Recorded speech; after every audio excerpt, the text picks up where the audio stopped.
Uy pre, Yes, pre. di ba Pasko na bukas? Oh, ano naman ngayon?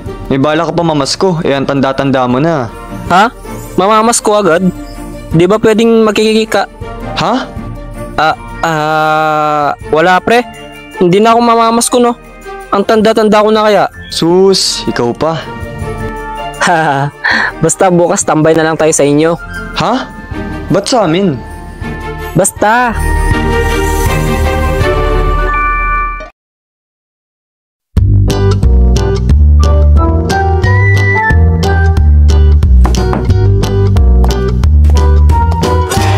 Oh, pre.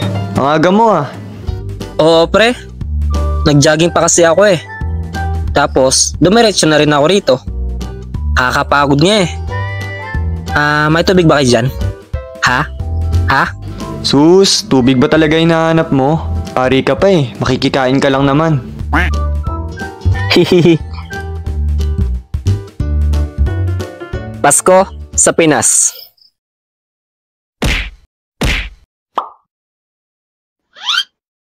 Alright. Alright. Bago ang lahat, gusto ko muna kayong batiin ng Merry Christmas sa inyo mga Lods. Anong handa nyo? Baka naman. Ngayon ay pag-uusapan natin ang isa sa paboritong araw ng mga bata at ng ating mga ina. Di joke lang. Walang iba kundi ang Pasko. At dahil Pasko ay siguradong busog na naman yung mga tiyan nyo. At ngayong Pasko ay siguradong busog na naman ang mga bulsa nyo sa mga aginaldo. At syempre, ngayong Pasko ay mahal na mahal kayo ng mga mama nyo. Anak, I love you. Ang cute mo talaga. Alam mo, mahal na mahal ka ni mama. Pinapalo mo nga ako kapag nagpapabili ako ng laruan sa'yo. Hindi anak, nagkakamali ka. Mahal na mahal ka ni mama. Kasi ganun talaga yung pamamaraan ni mama para magmahal. Di ba honey? Oo honey. Ano? Ibibigay mo ba yan? O gusto mong mahalin ka ni mama sa kanyang pamamaraan? Speaking of pamamaraan, ay magsishare ako ng iba't ibang uri ng pamamaraan ang ating mga ninong o ninang sa pagbibigay ng kanilang mga pamasko. At syempre, una dyan ay ang sobre de aguinaldo. Yan yung ilalagay nila sa sobre or sa ampaw yung pera para kunwari pag mukhang malaki yung binigay. Ninong, Merry Christmas po. Hihi. Oh, inaanak, Merry Christmas din sa'yo. Oh, heto, aguinaldo mo. Inaanak, sa inyo mo na lang pala yan buksan. Kasi baka mahulog pa yung laman at saka mawala pa. Eh di, sayang naman. Ganun po ba, Ninong? Sige po, maraming salamat po, Ninong.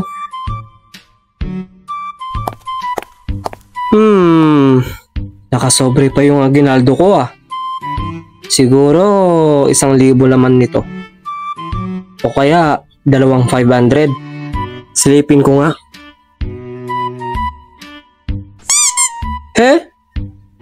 40? Akala ko naman 2,500 yung laman. 2,20 lang pala.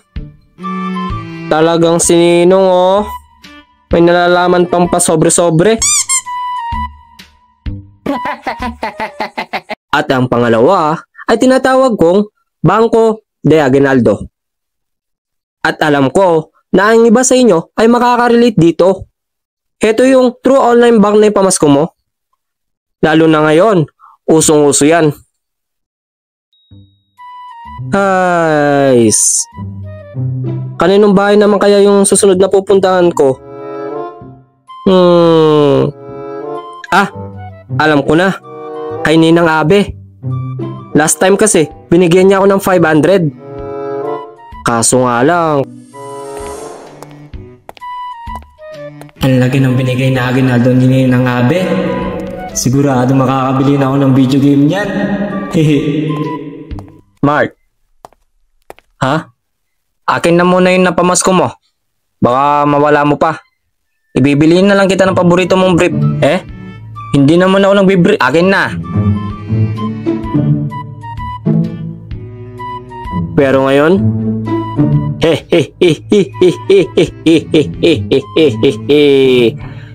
Mama, it's my turn. Ha? Ba't nakasarado yung pinto? Tao po. Ninang? Andyan po ba kayo?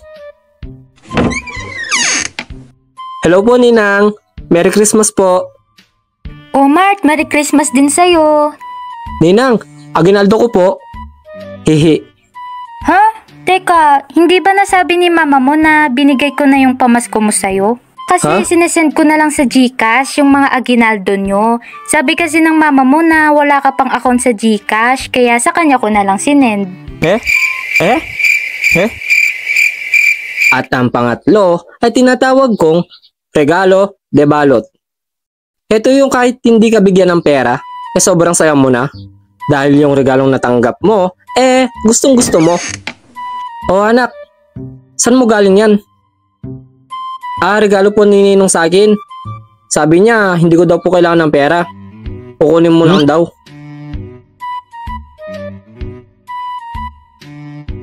Wow!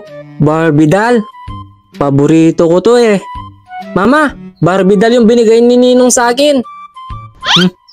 Hello pare, wala ka bang inipit na pera? At syempre, meron ding kadiri, robot. Uy, balik tayo. At syempre, hindi mawawala dyan ay ang talentadong Pinoy. Yan yung kailangan mo muna magpakitang gilas bago ka nila bigyan ng pamasko. Okay, next. Okay, magpakilala ka muna. Name, age, tapos kung anong talent mo. Ano na naman pakulo ni Ninong? My name is Benji, 12 years old, at magaling ako sa pagpapatawa. Sige Benji, simulan mo na ang pagpapatawa. Okay. Anong tawag kay Ninong na may kasamang ibang babae kahapon sa restaurant? Ano?